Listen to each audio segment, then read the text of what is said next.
Hello, Mr. Easton. Hey, buddy. So we're dialing in the CRM and Okay. automation, switching CRMs, basically going through the office, honing in all sorts of things. Wondering if you had any recommendations on where I should go to set things up properly, in terms of the CRM for the Easton sales process. Yeah, what CRM are you using? We switched to HubSpot. Okay, I don't know anything about HubSpot. Here's my only recommendation, and maybe somebody can chat with you offline on HubSpot. I think the mistake that we make, no matter what the brand of CRM, like I use Pipedrive, but I'm not pushing any brand on anybody. The mistake that we make, whether it's HubSpot, Pipedrive, Salesforce, back in the freaking 1700s when I was selling, it was Goldmine. The same mistake has been made for the last 300 years of CRMs. We focus too much on what stage a deal is, and the stage is this warm, fuzzy kind of self-prescribed stage, and it's not what's happened. There's a huge difference between this is in the needs analysis stage. Well, what the hell does that mean? But if Jason says they have the contract, that's an undeniable stage. If the stage is they are in my sustainable pipeline or my spin cycle, that means that's somebody that I either got in touch with or didn't get in touch with, wasn't happening. These are people I can dip back into and restart. Or maybe it's people that verbally committed. I know what stage they're in. So as you're building it, no matter what your brand is, be very careful about the stages that you pick and make sure that those stages involve an event that actually happened and not this warm, fuzzy, they're in needs analysis. They're in the closing phase. Because then what ends up happening is deals just start moving around to make you feel better. And if you start moving around deals to make yourself feel better, to feel like work actually happened, you're going to be really upset very shortly because it's not going to reflect in your bank account. But if I can say, hey, I had my first call with Billy. Billy knows what I do, right? There's a stage. We had a conversation. Billy's seen my price. That's another stage. Both of those things are undeniable. It's hard for me to lie about that. Billy has a contract.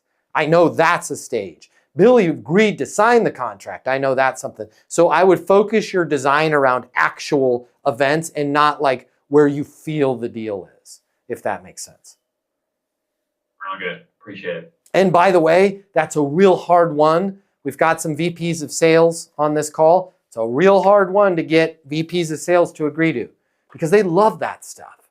Because every Friday, they love to have calls to talk about what's going to freaking close. And for the most part, no disrespect, VP of sales, those are bull junk calls, right? It's like, I want to know what happened.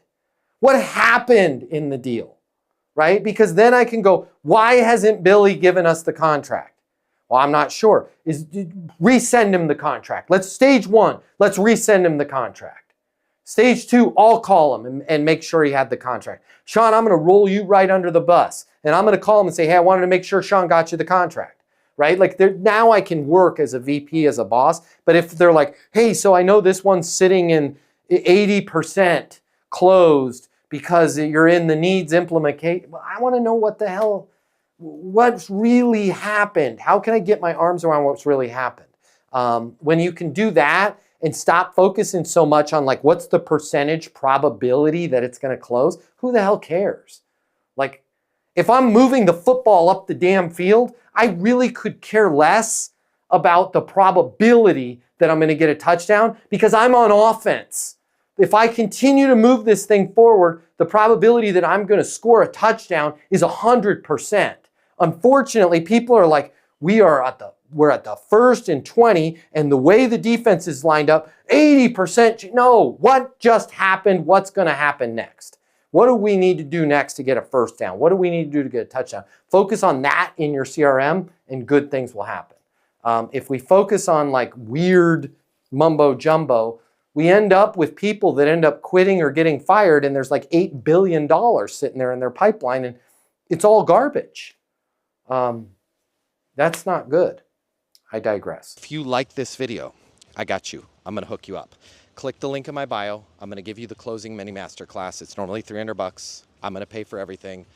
You're going to close a lot more business. You're going to make a lot more money. You're going to have a lot more fun. And you're going to be like, Matt Easton changed my life. And I'm going to be like, yes, I did. Did we just become best friends? And you're going to say, yes, we did. And then you and I are going to be best friends, and it'll be great. So click the link in my bio so we can be friends and you can close more business, and I'll cover all the cost.